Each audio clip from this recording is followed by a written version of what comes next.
So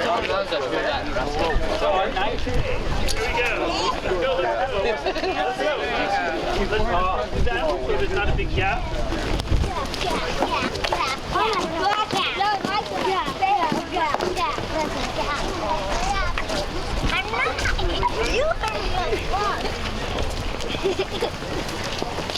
Pay attention to who you're following, okay, guys?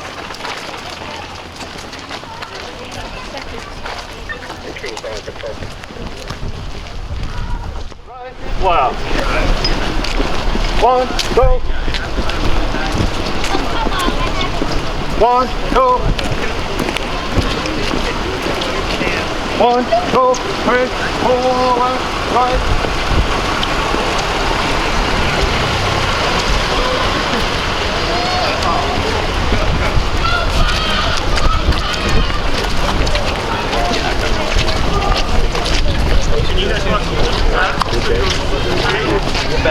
You're actually the villain.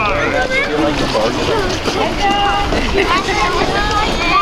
Guys, we need to go faster. Move faster, guys. This fast. Oh,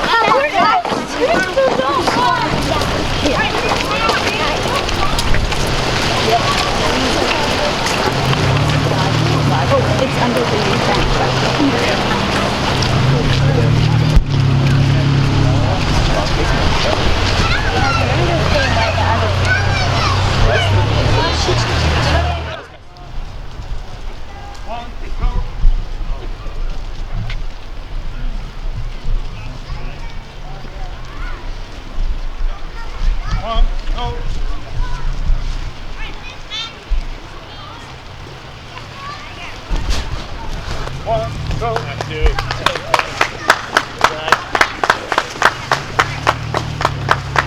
Detail.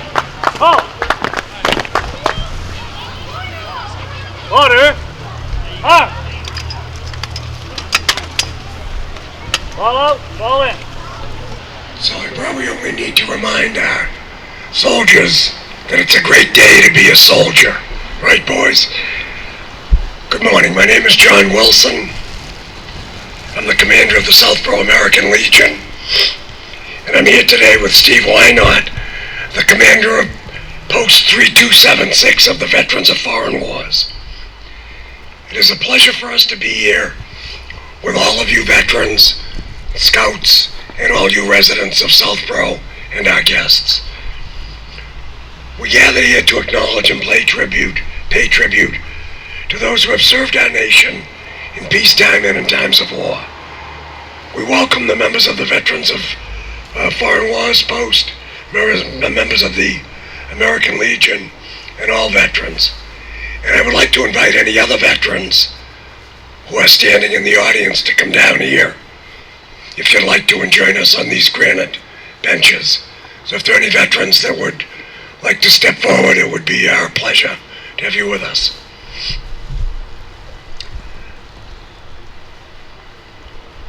We welcome all of you and thank you. We welcome the Board of Selectmen, Army Major Daniel Calenda, Bonnie Fanoff, Paul Semino, who's a former Army captain.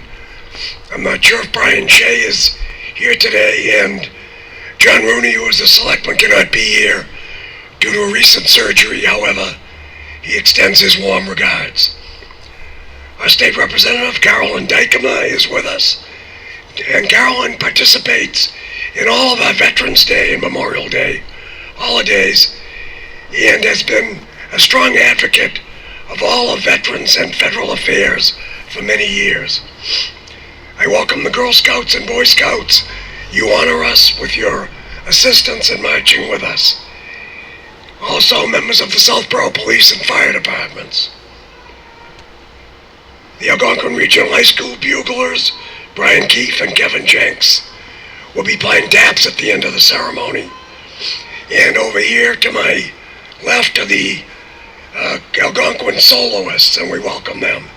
They will be singing 2 songs near the end of the program.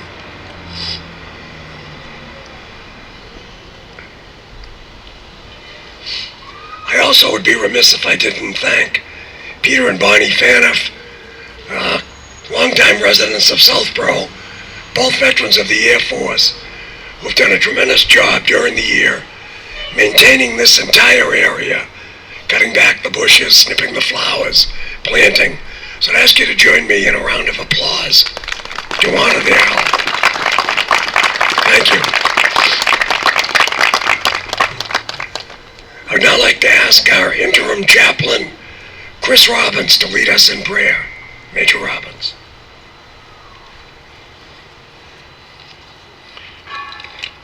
O God, we bow our heads in thankfulness for all the willing sacrifices made by our veterans in over 234 years of liberty. We thank you for the blessings and the loving understanding of all the families and friends of our veterans who have also sacrificed while those closest to them have served our country in search of a better world. We pray to give all of our military the courage and strength to do the duty that is required of them. We thank them for their sacrifices as they protect our freedom. And for our great nation, grant us, O God, the courage to live with the family of nations around the world, that there will be an enduring peace. Grant us the patience to plan with our fellow men and women throughout the earth, to resolve our differences by peaceful means. Amen. Thank you very much. And thank you very much, Major Robbins. Now I'd like to introduce the Commander of our Veterans of Foreign Wars, Stephen Wynot, for some words. Stephen. Good morning. And once again, I echo John's remarks of thanking everyone for being here. We've been very fortunate over the past years to have some excellent weather. Today's a little bit, this is Navy Day. Love it out here. Be honest with you, I appreciate folks coming out and standing with the veterans. It's a day for us to be thankful and to remember. You know, this date started with the armistice for the war to end all wars, the 11th hour, the 11th month, 11th day. Unfortunately, World War II, Korea, Vietnam, Iraq, Afghanistan have all come since. This year is the 40th anniversary of the end of our hostilities and our war in Vietnam. And there are a number of fellow Vietnam veterans out there. As always, I welcome them home. We lost one son from Southborough, as you all know, Bobby Foley, on this exact day. His brother is with us as he is every year. Those are the sacrifices we can't forget. Today, in far-off lands and in the oceans,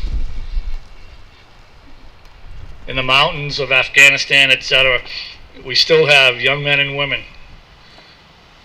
that are serving our nation, doing the best, trained by the best to keep us free. We've had instances on our shores, that's a fact. Unfortunately, that'll be a fact in the future. But just think of what we would have if the men and women that took the watch from us weren't serving out there today. So, as you go about your day, not just today is Veterans Day, November 11th, but you go on to tomorrow, the week after, throughout the year. You see a lot of guys, a lot of women wearing a shirt, a hat. We in the Navy call it a cover. I'm not sure what the Army calls it. But if you see them, recognize them as a veteran, make their day. Go up to them and say, thank you for your service. I appreciate it. Shake their hand. Tell them thank you. Lastly, yesterday was November 10th. In 1775, in Tunn's Tavern in Philadelphia, the United States Marines were officially formed. So the 240th anniversary to my Marine friends out there, Semper Fi.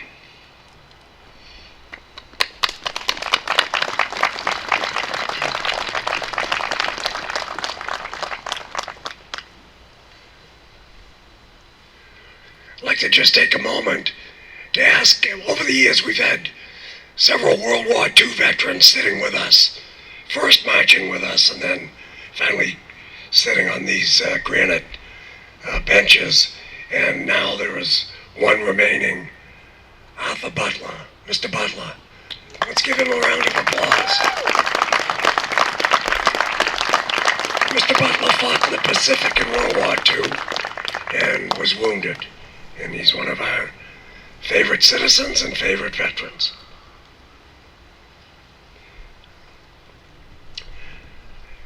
To us in America, the reflections of Armistice Day, which is now Veterans Day, will be filled with solemn pride in the heroism of those who have served and those who have died in the country's service, and with the gratitude for the victory, both because of the thing from which it has freed us and because of the opportunity it has given America to show her sympathy with peace and justice in the councils of the nations. Those were the words of President Woodrow Wilson at the conclusion of World War I. Following World War I, John Pershing, the General of the Army, made the following comments concerning the meaning of war monuments in our society. This is true of all of our war monuments and other monuments here in Southborough. His words, our monuments are erected to commemorate the acts of men and women and the significant events in our national history. By this means, we symbolize the patriotism and sacrifices of our people and record the struggles through which our ideals and institutions have been made secure.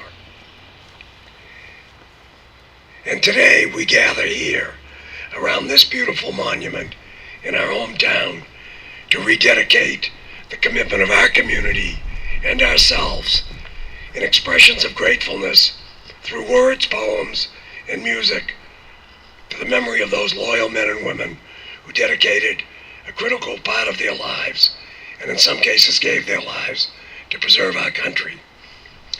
As Commander Wynot mentioned a couple of minutes ago, this Veterans Day commemorates several significant years. The year 2015 commemorates several significant milestones in our history. It's been 150 years since the end of the Civil War, 40 years since the end of the Vietnam War, and 70 years since the end of World War II. At this time, I would ask Board of Selectmen member, former Army Captain Paul Semino, to come forward to address this assembly. Selectman Semino.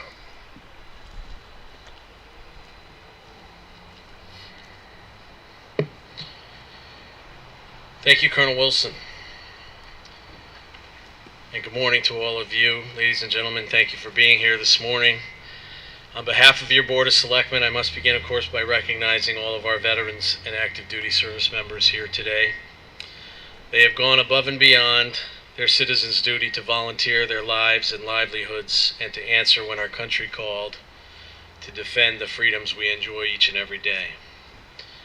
I also believe it's very important to acknowledge the families of the veterans present here. Even more importantly, the families of those who are not able to be here today, because even as we speak, they are deployed elsewhere, including in some of the most dangerous places in the world. Please look around you at the mothers and fathers who bravely watch their children go off to war, the husbands and wives who wait dutifully for their loved one to return home, the children growing up away from mom or dad, and the friends who keep vigil for a safe return. And please join me in recognizing these loved ones of our veterans and our service members as well. In preparing to make my remarks this morning, I discovered a simple but pretty amazing story of military heroism that ends in a way you might not expect. And I'd like to make a point today by briefly sharing that story with you. It's the story of Navy Hospital Corpsman Second Class and Congressional Medal of Honor recipient Donald Ballard. He served in Vietnam with the 3rd Marine Division, and the details of this story come from his Medal of Honor citation as well as his personal description of the events of that day. In May of 1968, Corporal Ballard was serving in Quang Tri Province and was rendering first aid to several wounded Marines while under enemy fire. By the way, in Navy speak, a corpsman is the same as a medic. For those of you like me who weren't quite sure about that. Corporal Ballard was providing immediate treatment and evacuation to Marines on the battlefield. And as he was preparing to have his patients evacuated, a grenade was thrown by an enemy soldier. And it flew into his position and it actually struck him in the helmet before it landed on the ground next to him. Without hesitation, mindful of his duty, Corporal Ballard bravely jumped on top of the grenade to shield the Marines from the impending blast. For whatever reason, the grenade did not explode. Unharmed, Corporal Ballard rolled off the grenade, picked it up, and threw it away from his position, upon which it finally did detonate. After what I'm sure was more than a moment of shock and disbelief, he continued to work on his casualties. Corporal Ballard left the Navy shortly thereafter, and after some period of administration in Saigon and Washington, he was awarded the Medal of Honor in 1970. As such, he joined a rare list, those of our heroes who, by grace, did not actually suffer the ultimate sacrifice in carrying out their heroism. Corporal Ballard returned home, and after his receipt of the Medal of Honor, when most would presume he had served enough, he later enlisted in the Army and attended Officer Candidate School. He retired in the year 2000 as a full colonel in the Kansas National Guard and remains alive and well today, turning 71 years old next month. The point about the story of Corporal Ballard is that he did his duty like so many other veterans who don't come home, but yet he did, and he came with the scars and the experiences that come with his actions. He has said recently that it is harder to wear the Medal of Honor than to actually earn it. I think those words are profound. For those of you who have served, you know the sentiment. There's always a sense that somebody has done more, somebody deserves it more, somebody is worse off than you. I personally am often thanked for my military service, and I'm a little bit sheepish about that because it pales in comparison to so many others. But in any event, we do take pride in our service as veterans. And in reality, the men and women of our armed forces are really a special breed of people. Colonel Ballard walked away that day. He was no less courageous and no less deserving of our admiration and accolades because of that. He, like so many other veterans, has struggled with being called a hero when he was simply doing his job. Veterans will often say to you, "I'm no hero. The real heroes are the ones who don't come home." So many veterans of eras both past and present live with these struggles day in and day out. And so I'll conclude, ladies and gentlemen, by asking you to keep those men and women in your hearts today, and especially to remember the serious emotional and physical challenges some veterans face when they return home. They are real heroes among us, and we should remember them every day. So may God bless them all, and may God continue to bless you all and the United States of America. Thank you very much.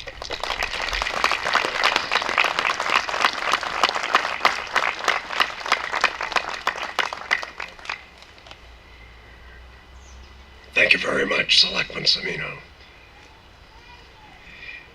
And now I invite State Representative Carolyn Dykema to come forward. As I mentioned earlier, the veterans in this state are very grateful to Representative Dykema for all the support that she has provided to the veterans over the years, and we're very appreciative. Representative. Thank you, John, and good morning. It's a pleasure and difficult to follow Mr. Semino, who offered some very moving comments. I want to recognize that here in Southborough, as we honor our veterans on Veterans Day, that we have two in Southborough, the benefit of having two service members who are continuing to provide service to the community through their service on the Board of Selectmen. So Mr. Semino as well as Mr. Kalenda. And I want to thank them both for their service to our country as well as service to our town. And of course, thank all the veterans here today, regardless of the generation, whether that be World War II, Korea, Vietnam, Iraq, or Afghanistan. Mr. Cimino's comments highlighted what it means to serve in our armed forces and the situations that our veterans and our active duty military face when actually in harm's way. And it's really that service and the sacrifice of many that we're here to honor today. Here in Southborough, I have to say the town does a wonderful job in remembering our veterans frequently. And as I prepare to come to these ceremonies, I find it a time of reflection about what we are honoring here on Veterans Day, and I find myself thinking about our country and all those freedoms that we enjoy that are so essential to our way of life, that allow us to gather freely and share our opinions freely without any threat of punishment or limitation. And that truly is only because we have men and women who believe so strongly in our country that they are willing to put their lives on the line to ensure that all of us here today, our family and friends, will continue to benefit from the freedoms that we currently enjoy. So it's a pretty somber thing to remember, especially when we think of all of our Gold Star families who we need to remember today, who have lost a loved one in the military, who continue to need our support. And the one thing that I did find myself challenging myself to do, and I would offer today a challenge to all of you, is to ask ourselves, as we go beyond Veterans Day, and Steve Wynot alluded to this same idea, how can we continue to honor the veterans who provide those freedoms to us? We enjoy those freedoms every day. It seems only appropriate that we find a way to thank those who protect them every day. And we can look around the community of Southborough, I think, for some wonderful examples of how people are, day in and day out, not only honoring our veterans with their words and through ceremonies, but with the real material benefits and help that they need. And I want to recognize in particular John Wilson, who serves as the Veteran Service Officer here in Southborough. Many of you may not know, John works continually with our active duty military and veterans to provide them with whatever services that they're entitled to, that we provide them both as a state and as a nation. And it's a crucial function that he provides that makes a very real benefit in the lives of those veterans. Also want to recognize Peter and Bonnie Faniff, who continue to quietly keep this memorial looking as beautiful as it is, and making sure that it is truly a proper respect to those who have served in our military. So thanks to them. And thanks, quite honestly, to Steve Wynot, who proudly flies his flag at what I consider to be the gateway to Southborough on Route 85, as a reminder to anyone who passes through the area that Southborough is a place that respects its veterans, its country, and goes all the way to make sure to honor them. So we all look at these folks and we can challenge ourselves to ask what we can do. And I saw Matt Braccio is here. I don't know if Lisa is here today. I know many of you have heard the story of Lisa and all that she's done for our community. In fact, many of you have participated in the package drives that she held for, I believe, 11 years, twice a year, that shipped hundreds of pounds of supplies over to those who are serving overseas, many who are in harm's way, many who face the very real dangers that Mr. Cimino mentioned earlier every day on our behalf. And to see the pictures of those vets and those service members opening those packages with love from all of the residents of Southborough, including some notes and things from the young people, that makes a real difference. And what many of you may not know that was particularly impactful for me, and quite honestly made me so incredibly proud to represent this community and what it stands for, Lisa's most recent initiative was to gather, with your help, gift cards for the residents of Walter Reed Medical Center down in Washington, D.C. And those of you who may not be familiar with Walter Reed, that is where veterans who have been harmed by war go to get treatment and to recover. And many of them have lost limbs in service to our country and require some very severe medical intervention. They have a place there for families to come as well, because often these veterans and service members are there for extended periods of time and need to be connected to the community. So Lisa, this spring, went down with her backpack of over 250 gift cards and note cards from residents of this community and beyond, and went to an event at Walter Reed and handed out these gift cards to these military folks who had been impacted by war. And I cannot even tell you the joy and the pride that this community gave to that group of veterans, and truly through their deeds and beyond their words showed our debt of gratitude to them, and truly made a difference in the lives of their families. So to all of you who participated in that, thank you. To all of us who continue to challenge ourselves to find a way to say thank you, thank you for that. And it's truly an honor and privilege to be here with you today. And God bless America.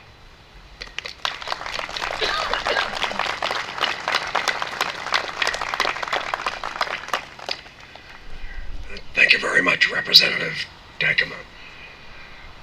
In the end, holidays and monuments are unable to capture the enormity of even a single life taken before its time. Only appropriate words can achieve this purpose. At the end of World War I, Lieutenant Colonel John McCrae wrote a poem honoring the soldiers killed on the battlefield. The poem notes the crosses and stars marking the burial sites of thousands of soldiers killed in battle in northern France and Belgium. The poem is recited as if it is the buried soldiers saying these words, describing where they lie, how they lived and loved, and were loved, and then telling their surviving comrades to carry on the battle with the foe. The poem Flanders Field will be recited by lifetime Southborough resident and Korean War veteran Sergeant Raymond Minuzzi. And while he's walking up, if you check, those of you that get the Metro West Daily News, on the front page of the Daily News this morning was a picture of this proud soldier saluting. And I salute you. In Flanders fields the poppies blow, between the crosses row and row that mark our place. And in the sky the lark still bravely singing, scarce stirred amid the guns below. We are the dead. Short days ago we lived, felt dawn, saw sunset glow, loved and were loved, and now we lie in Flanders fields. Take up our quarrel with our foe. To you from fallen hands we throw the torch. Be yours to hold it high. If you break faith with us who die, we shall not sleep, though poppies grow in Flanders fields. Thank you. Thank you, sir.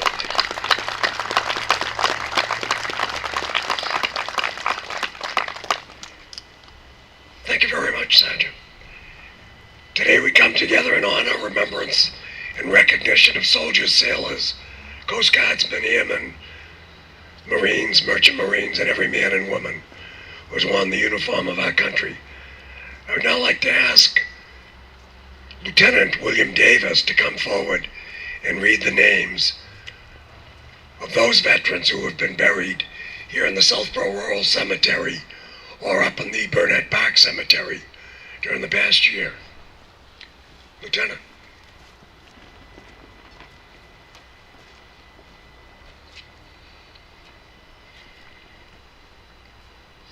Dean M. Lewis, Southborough, World War II Navy. Norman R. Stanley, Nahant, Mass., World War II Army. Richard J. Petrosiak, Attleboro, Mass., Vietnam, National Guard. John J. O'Reilly, Bedford, New Hampshire, Korea, Navy. Richard Elliott Works, Melbourne, Florida, Vietnam Army. Arnold E. Pond, Jr., Barnstable, Mass., WW2 Navy. Glenroy I. Urquhart, Milford, New Hampshire, Korea, Navy. John V. DeSalvo, Ashland, Mass., World War II Army. Robert A. Hutt, Southborough, Mass., World War II Navy. Ernest J. Calander Jr., Northborough, Mass., Korea, Army. James F. Anketel, Southborough, Korea, Air Force. Emil W. Miller, Southborough, World War II, Navy. Francis J. Ramelli, St. Agatha, Maine, Army. Walter M. Davis Sr., Wellesley, Mass., World War II, Army.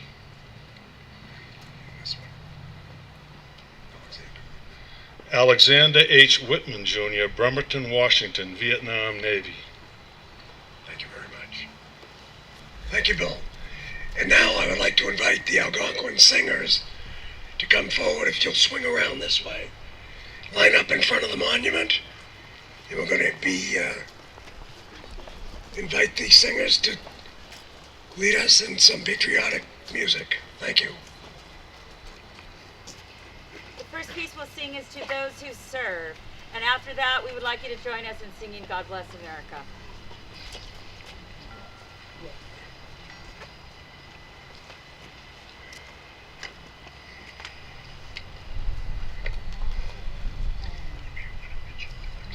No, he's all set. Sweet land of liberty, to thee we sing, to thee we sing. To those who serve thou free, those who stand proud and tall and serve us all unselfishly, with heart and soul they've answered freedom's call. To those who serve us all, from this great land our heroes hail, putting their hopes and dreams on hold so freedom can prevail. They come from north, from south, from east and west. They are the bravest and the best. How can we ever thank them? Mere words would never do. All those who serve and help preserve our grand red, white, and blue. To those who serve, my country, 'tis of thee, sweet land of liberty. Holding all that we hold near and dear, they lived and died. They taught us all what truth and strength should be. To those who serve courageously, how can we ever thank them? Mere words would never do. Our heroes brave who serve to save our grand red, white, and blue. Red, white, and blue.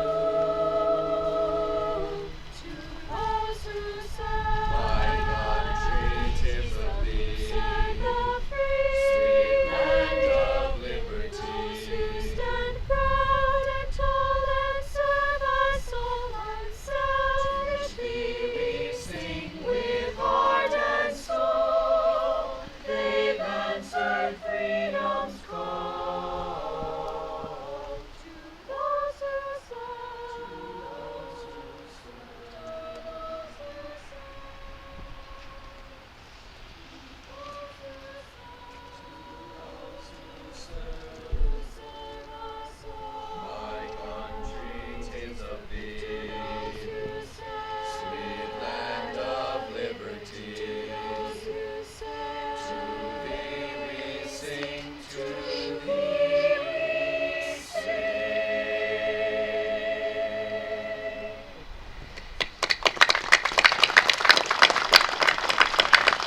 from above, from the mountains to the prairies, to the oceans white with foam. God bless America, my home, sweet home. God bless America, my home, sweet home.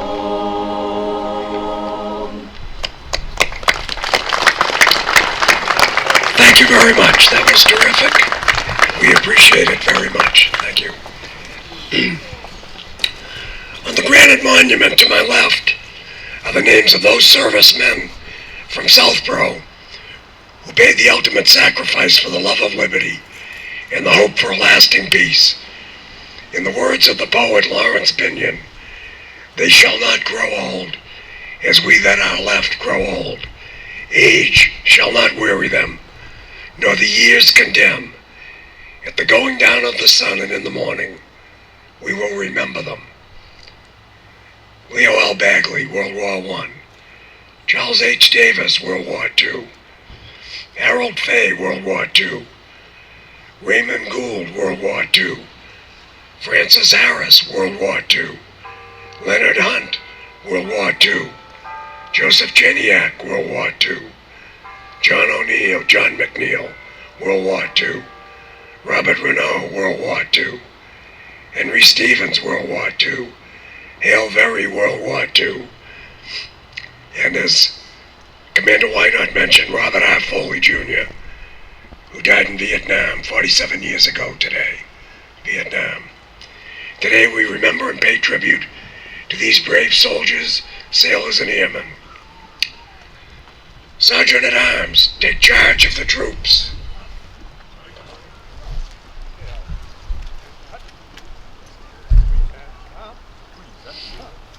Ready, taking, fire.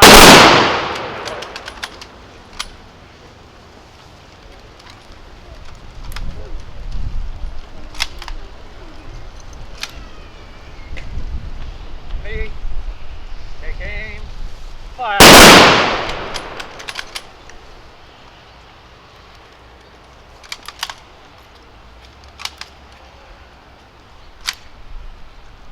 Ready, taking, fire.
Order arms!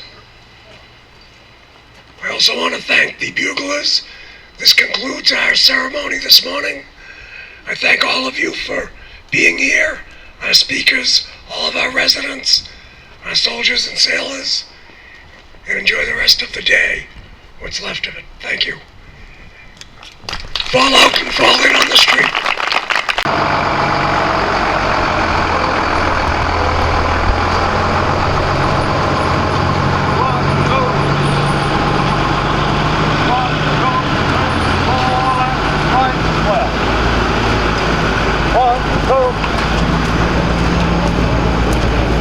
One, two, 1, 2, 3, 4, left, right.